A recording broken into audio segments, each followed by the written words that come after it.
Steve Erceg on UFC 295 matchup with Costa, recaps UFC debut.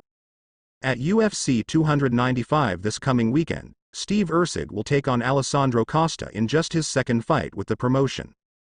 Originally, Erceg was slated to take on number 9 ranked flyweight, Matt Schnell, but Schnell pulled out of the fight due to injury.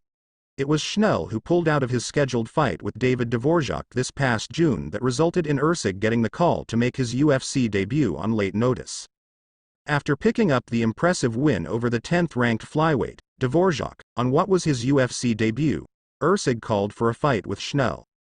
The 28-year-old told Cageside Press that he was disappointed when he was told Schnell couldn't compete, but his sole focus is now on the dangerous Brazilian, Costa. "I was very disappointed obviously.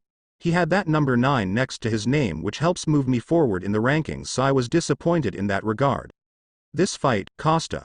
Although he doesn't have a ranking, he is very tough, so I know that if I beat him, I must be pretty good."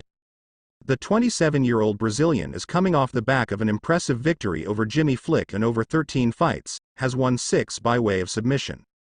Erceg spoke about the matchup from a stylistic standpoint, saying, "I think it's interesting. We both are good on the ground, we're both good on the feet, he's got a really good takedown defense, but I feel like I'm good at getting people to the ground. I've watched a lot of his fights now obviously.